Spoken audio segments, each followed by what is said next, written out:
Hey, I'm James Stewart. I'm the director of FOXED. My company is Geneva Film Company in Liberty Village, and you're on the Canadian Film Review. Sweet. So, tell us what FOXED is all about. So FOXED is a stop-motion stereoscopic 3D film. It's a short film, 3 minutes.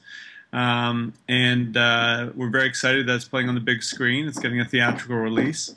Playing with Storm Surfers 3D at the Bell Lightbox in Toronto. It's a stop-motion film like Coraline. It has a great female lead character who has been kidnapped by foxes, and she has to fight the foxes and reclaim her life. Wow. Tell me a little bit, or tell the audience, what is stereoscopic stop motion? Yeah, so stop motion is shot frame by frame. It's animation that's shot frame by frame. So we shot this with a Canon 5D, and one frame at a time. But we move the characters around. So similar to Tim Burton films, Wallace and Gromit, Coraline, these kinds of films, very similar. And so it's a very beautiful art form. It takes a lot of time. It's about one frame every 20 minutes or so, about 3 seconds a day. So we've written a feature film, and we thought we would do a 3-minute short story version of it to play at film festivals, win awards, help us get the bigger film funded.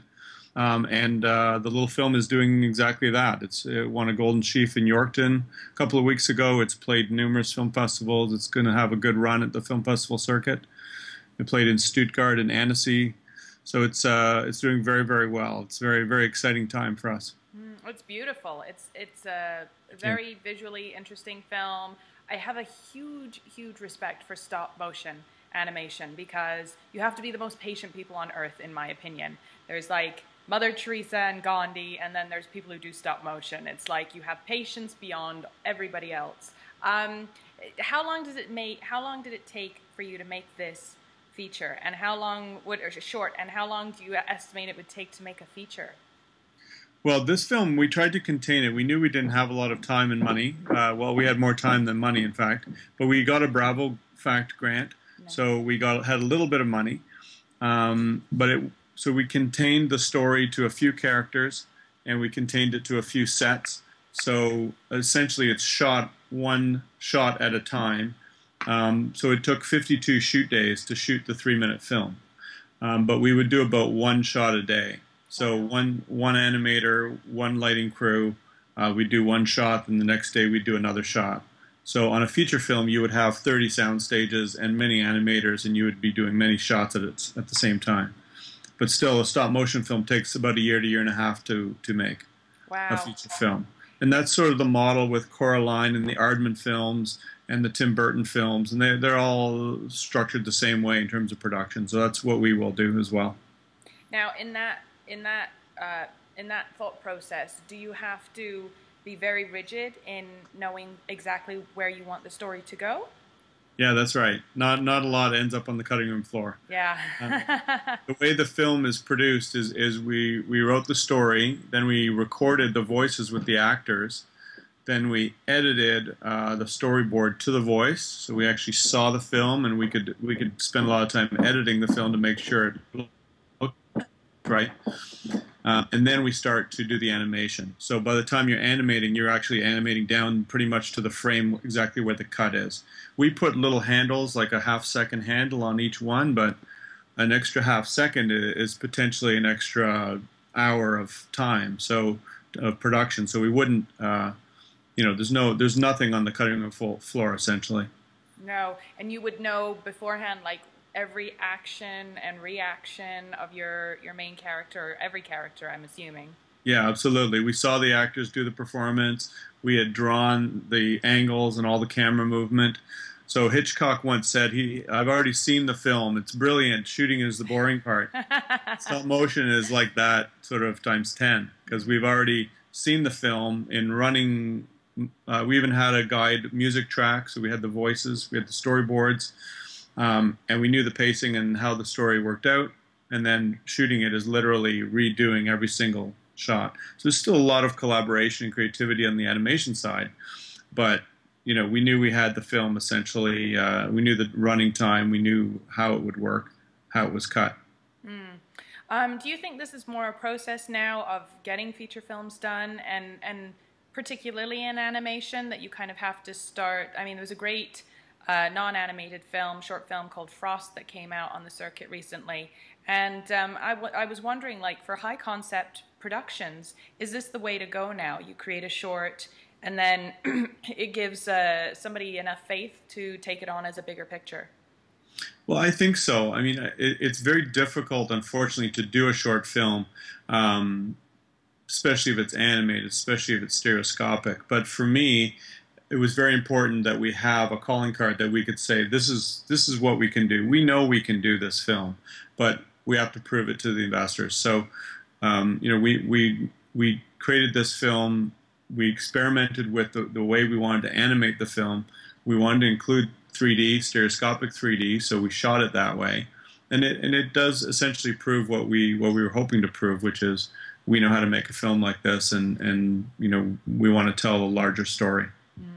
Speaking of which, the content is pretty. I mean, we're getting hints of it in a short film, but it's really it seems to be, I would say, pretty current. There's a lot of kind of sweetening up for a younger story. But there's big content there, and there's big themes there. Did you want to touch on that a little bit? Tell us about kind of where your direction was with that. Well, we know that we have Emily, who's this is Emily. Emily's a very, very strong-willed character, and she has been kidnapped by the foxes, and the foxes represent, all that is evil in the world. So you pick your own evil. She's been kidnapped by the foxes, and in the feature film, all the children in the village eventually get kidnapped, and they're replaced in the eyes of the parents. So the foxes impersonate the children, and so there's a lot of analogies that you can write based on that story. The children want to be seen differently in the eyes of the parents. The parents ignore the children. There's a lot of forces of evil that do conspire to hinder children when they're growing up.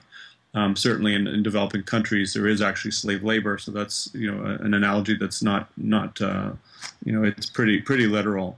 But the foxes do represent your own personal demons and whatever is holding you back from doing something you want to do.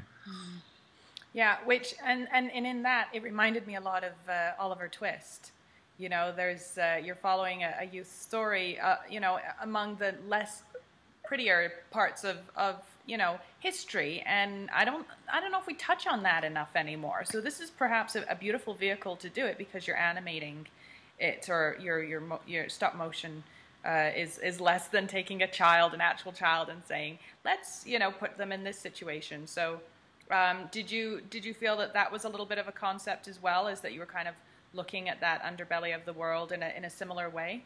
Yeah, absolutely. The tradition of fairy tales, there is always a life lesson. There is always some dark forces. Bambi's mom gets killed.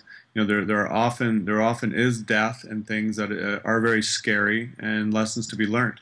And as children growing up, we learn what's good and bad by trial and error. So it's actually comforting to be able to watch a movie and learn what's good and bad. Yeah, it's a very beautiful film as well. I was really impressed with it, and I can't wait to see what it's going to come out to be as a full feature film. Where in the process are you next? We're really excited about you screening at the TIFF Bell Lightbox in front of what's the feature? Yeah, it's playing in front of Storm Surfers, which is a great 3D documentary about a bunch of crazy surfers. Pretty amazing that we're getting to do that because it's a very popular film. So a lot of people will see Fox. So by the end of the summer, a large number of people will have seen Fox, which is very good for us. I'm writing the script right now. We have a full treatment. We have full character development.